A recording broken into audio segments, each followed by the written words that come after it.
Your Claude Code sessions can now talk to each other. When a change in one terminal breaks what another is building, Claude warns that session before you even notice.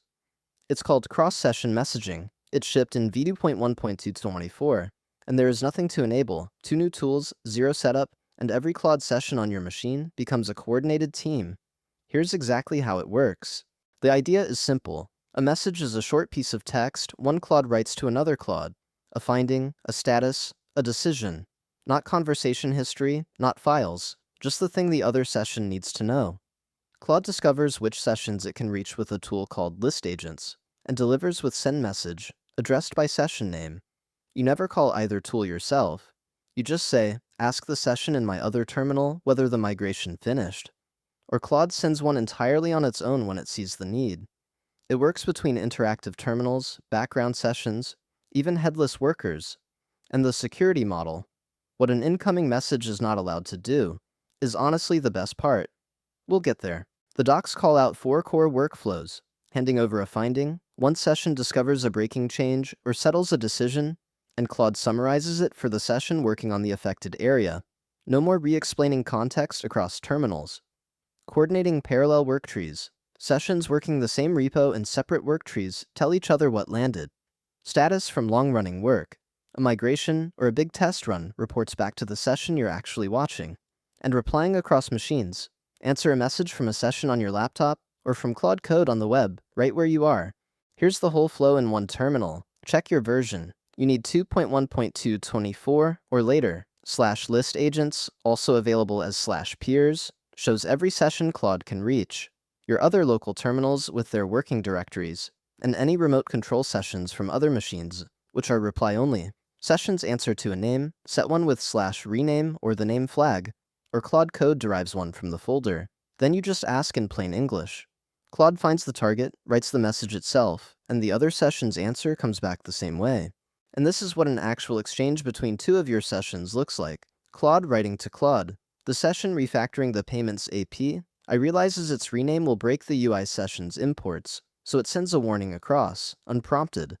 The UI session reads the message between tool calls. An arriving message never interrupts a running tool. Asks a clarifying question, gets its answer, and adjusts its plan. Both sides show you every message in the transcript, collapsed to a one-line row you can expand. You stay in charge. The copy-paste relay job is just gone. Under the hood, there are 6 moving parts. ListAgents reads a registry of session files on disk to discover who's reachable. SendMessage delivers by name. Every session with messaging binds its own inbox socket. Restricted to your operating system user, another user on a shared machine can't reach it. Names come from /rename, the name flag, or the working directory. Remote control is the bridge that lets sessions on other machines and the web reach you. And built-in throttling rate limits repeat messages, drops identical duplicates, and caps the queue, so 2 Claudes can't trap themselves in an infinite politeness loop. Where the other session lives changes everything about how a message travels. On the same machine, delivery rides that per session Unix-socket directly, and never touches Anthropic servers, and both directions work, new messages and replies. Sessions on another machine, or Claude Code on the web, are different. Traffic goes through Anthropic servers over the remote control connection, and your local Claude can only reply to a message that arrived. It can never start the conversation outward. One more boundary worth knowing: discovery is file system-based, so a session inside a container and one on the host can't see each other, while 2 sessions inside the same container can. Now the payoff: what an incoming message cannot do, and this is where the design earns real trust. A message from another session never counts as your consent. It can't approve a pending permission prompt, period. The receiving Claude is instructed never to change permission settings, claude.md, or any configuration because another session asked. A / command inside a message arrives as dead text, never executed. Every permission prompt still fires exactly as if you'd asked yourself. And senders are told never to ask another session for work that's denied in their own session. That request routes back to you instead. The docs put the data boundary in one line. You get 3 levers and they compose. crossSessionInbound decides what happens to arriving messages. Accept delivers everything. Hold sets each one aside until you approve it in a dialog. Refuse drops them silently. The smart default classifies sessions by permission mode. A session that bypasses permission prompts holds messages from ordinary sessions for your approval. because a bypassing session will act on what it reads. IsolatePeerMachines requires your explicit approval before any message leaves the machine, even in bypass mode, and a true from any settings scope wins. A checked-in project file can turn it on but never off, and permission deny rules on SendMessage and ListAgents remove the tools entirely, which is how an organization locks it down in managed settings. The channel itself has hard limits, and they're worth knowing before you wire automation on top of it. A session accepts at most 50 unread messages waiting for Claude. Beyond that, senders are throttled. Held messages cap at 100, oldest dropped first. An approval dialog you ignore expires in 5 minutes by default, configurable with dialog expiry, and the message drops.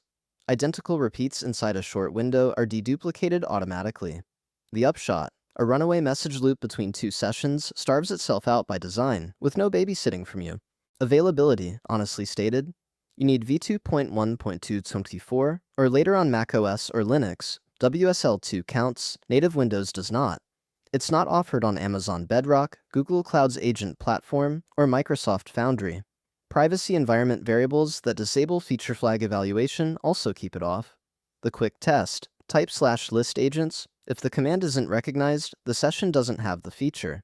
Headless workers running Claude-P can receive messages too, and unattended ones need cross-SessionInbound set to accept, since there's no human there to click an approval dialog. Step back, and the shape of it is clear. Claude Code already had subagents inside one session, agent teams that Claude spawns and supervises, background sessions with agent view, and remote control from your phone.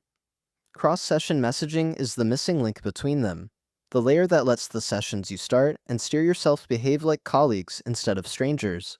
Anthropic keeps shipping the primitives of a multi-agent operating system one piece at a time, and this piece turns every developer's machine into the first node of it. The full docs, plus the agent teams and remote control pages, are linked in the description. Subscribe to Prism Labs for weekly deep dives on AI developer tools. See you in the next one.